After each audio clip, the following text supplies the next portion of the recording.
Some Smells Shouldn't Be Ignored by P. Oxford.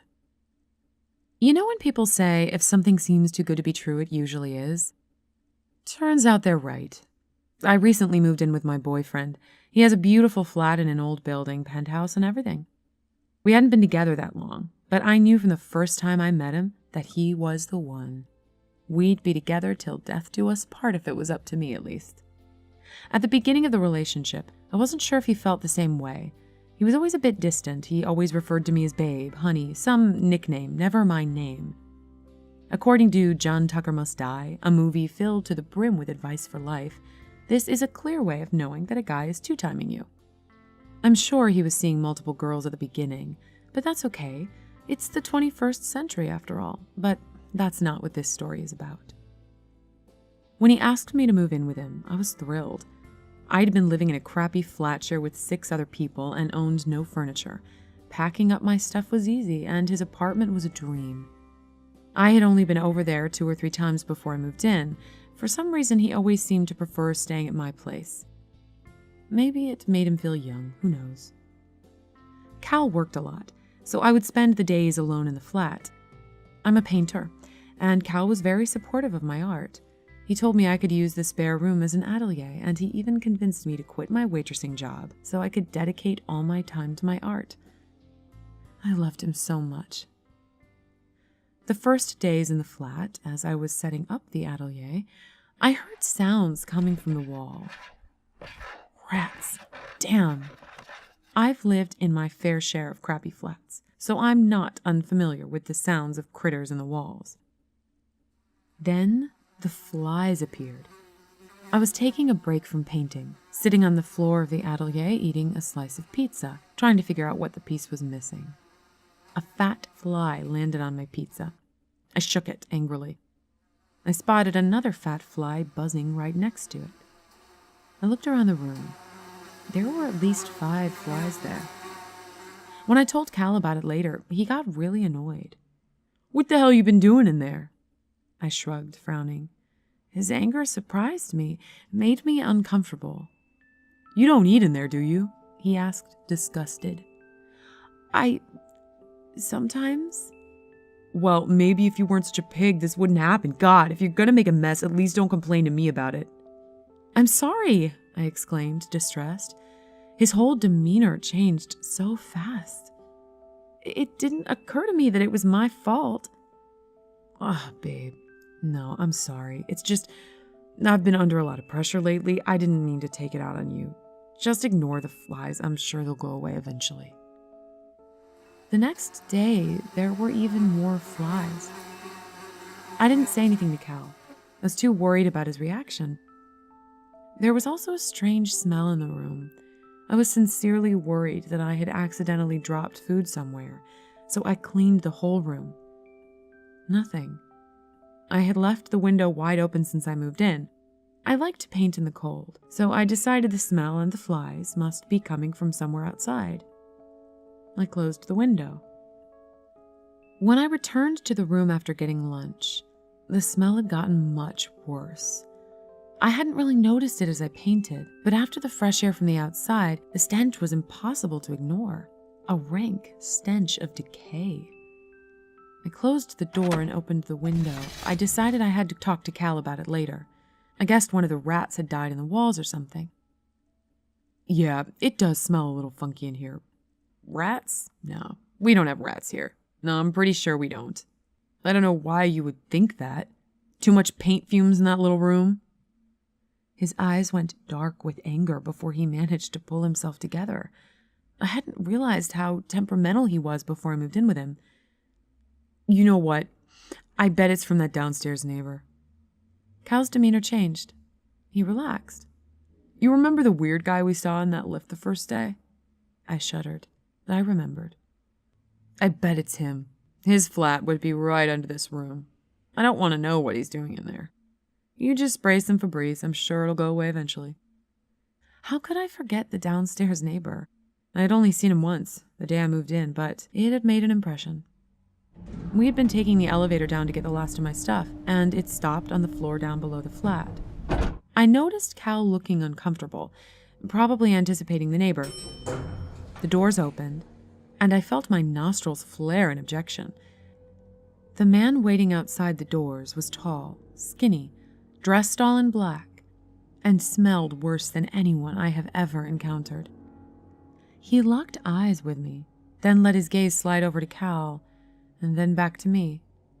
I shuddered involuntarily. He frowned, staring at me for several seconds. Then he entered the lift without a word. We rode down in silence. Every time I took that elevator, I worried that I'd run into him. I tried not to think about what he could be doing in that flat to cause a smell like this one floor up. The next day, there were more flies, and the smell was even stronger. I called Cal at work. "You're exaggerating. It can't be that bad. Just get some Febreze and get over it. And don't disturb me at work unless it's actually important. If there is a rat there, the smell will go away eventually. Don't be such a damn princess." I didn't really want to press the issue. He seemed to be really stressed. I just kept the door closed and the window open and sprayed the whole room with Febreze like he told me to. I spent the day sketching outside instead, not able to take the smell. The smell didn't improve. It just got worse. I wanted to paint, but I couldn't stand being in that room. I was probably being a bit of a princess, but Cal didn't have to work in that smell. I thought about the sounds I'd heard the first days. To me, that had sounded like some damn big rats. One of those dying in my wall could definitely stink up a room. But maybe Cal was right after all. Maybe it was the downstairs neighbor. I figured I had to talk to that weird guy. At least I'd give it a shot. After talking myself up, I went to ring his doorbell. As the door cracked open, the smell of stale sweat and cat piss rolled over me, and I almost staggered backwards. He opened the door just as much as the security chain would allow. Excuse me, sir. I live right upstairs. I just moved in with..." I cut myself off as I saw him start to slowly close the door. "Sorry, I'll be fast. It's just a bit awkward, but there's kind of a smell in our flat." His eyes went wide, but he didn't say anything. He just stood there, staring at me. The door stopped moving. My boyfriend suggested that maybe you..." I faltered. His gaze didn't waver for a moment. I stood there for 10 seconds, considering whether I should run. In the end, my social conditioning not to be rude took over. I tried again. "There's a bit of a weird smell in our apartment, and my boyfriend suggested that you might know something about it." His face contorted into a frown. He still didn't say anything. "I mean, I don't know. I was flailing. Do you know if there are rats in the building?" I finished, defeated. He smiled. No rats." Then he laughed. "Cats." Okay, well, bye then." I turned, walking quickly down the hall. The door slammed shut behind me. I heard it open again. "Lady, maybe you shouldn't be here, lady," he called after me. I turned only to see his door slam shut for the second time. I continued walking, thoroughly unsettled. The door opened again. I didn't turn around, just started walking faster. "Maybe not so safe, lady, with rats." I shuddered, frantically pressing the elevator button over and over. I heard the door click shut behind me. I sighed in relief. I swore to not ever talk to that guy again. Whatever the hell he was doing to make our beautiful flat smell like death, I didn't want to know it. Back in the apartment, the stench had started to spread into the living room. I realized I was scared that Cal would get mad. I knew he thought I had messed something up in the atelier. That idea that I was scared of his reaction unsettled me. He was the love of my life, after all. I decided I was nervous because I wanted him to be happy, that I didn't want him to be stressed about anything else. I decided I wasn't scared of him. I loved him, after all. As I went over our relationship in my head, it hit me that the smell here was completely different from the downstairs apartment. There, it smelled like stale sweat and old cat piss. Here, it smelled like death. "No rats, my ass," I mumbled. I knew a fat rat in the wall was the only explanation. I figured it was time to call an exterminator. I briefly considered calling Cal to see if he minded, but he had been so mad the last time I called him at work. He thought I was being a princess. I decided I'd just do it on my own, dip into the little money I had left. I couldn't paint in a room like that, and I was a grown woman. I could handle my own problems. I called an exterminator. He referred me to a guy that specializes in getting dead rats out of walls. Apparently, that's a thing. Luckily for me, he had a cancellation, so he could come right over. So damn lucky for me. Oh yeah, you have a dead rat, probably several. You know, this happens sometimes when people put out rat poison. The nest is probably in the wall, and they crawled out back here to die. Don't worry, I'll take care of it. I have to cut a hole in the wall, is that okay? I frowned, thinking Cal would get mad.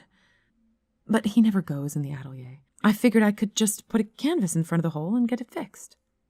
But don't worry, hon. With these exposed bricks, it's really easy to patch it back up. Just slap on some water and chuck the bricks back in place. Anyone could do it. You wouldn't be able to tell at all. So I told him to go ahead. I was sitting in the kitchen when the police showed up. I was sitting in the interrogation room when they told me about the dead body they found behind the wall. I was sitting in the lawyer's office when they told me it was the remains of Cal's previous girlfriend. I was sitting in the witness box in the courtroom when they told me he had left her there to die a slow, horrifying death. I was sitting in the stands when they gave him life without parole for premeditated murder. But I was sitting all alone in a cheap motel when I realized that she had still been alive when I moved in. The building really didn't have rats.